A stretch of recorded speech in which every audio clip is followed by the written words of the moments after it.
मग मात्र इथं येता तुम्ही निवडून आम्हाला इथं केवळ फक्त वाकरी जिल्हा परिषद पंचायत समिती गट टार्गेट करायचा, कारण वाकरी जिल्हा परिषद पंचायत समिती गटावर अख्या सोलापूर जिल्ह्याचं लक्ष आहे. पण वाकरी जिल्हा परिषद गट पंचायत समिती गट हा काय कुठल्या लुंग्या तुंग्याचा गट नाही. त्यांना एक वेगळा आदर्श वेगळ्या विचाराचा गट आहे. तुम्ही किती जरी गैरसमज करून दिलं तर हा गट तुमच्या आता आमिषाला बळी पडणार नाही. त्याचं मत हे 7 तारखेला तुम्हाला त्या निमित्तानं दाखवलं जाईल आणि त्याची जागा तुम्हाला 7 तारखेला 9 तारखेला जेव्हा मोजाय बसताल तेव्हा ह्यांना आपल्या पायाखालची वाळू घसरलेली लक्षात येईल मित्रांनो. कारण बाहेरच्या उमेदवारासाठी भागातल्या उमेदवाराला पाठिंबा द्यायचा ही कुठनं नैतिकता आली काय ध्यानात येईना.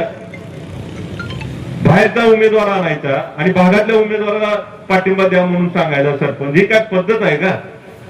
आणि मग लहान मुलासारखं राजकारण आहे. पण आता लोकांनी ठरवली निवडणूक आता लोकांनी हातात घेतलेली आहे.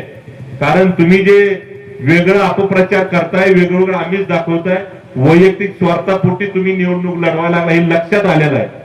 आणि आम्ही आज मत मागण्यासाठी येत असताना आम्ही काय डायरेक्ट मत मागण्यासाठी आलो नाही. आम्ही ह्याच्या पाठीमागे एवढं मोठं काम करत आलोय आणि काम करत राहतोय. आणि म्हणून ते जबाबदारीचं काम तुम्हाला सर्वांना मित्रांनो पार पाडावे लागणार आहे. कारण आदरणीय सहकार शिवणे आदरणीय दादांच्या माध्यमातून या गावाला चांगलं सहकार्य चांगल्या पद्धतीने झालेलं आहे. आणि योगायोगानं मला तुम्हाला विनंती करायची आहे की 7 तारखेला तुम्ही मतदान हे जिल्हा परिषद आणि पंचायत समितीचे हे मतदान ह्या दोघांचं चिन्ह आहे कमळ. कमळ या चिन्हाच्या समोरील बटन दाबून त्यांना आशीर्वाद स्वरूपी मतदान द्यावं ही विनंती मी तुम्हाला ह्या निमित्तानं करतोय. कारण 7 तारखेला मतदान आहे आणि 9 तारखेला दादांची पुण्यतिथी आहे.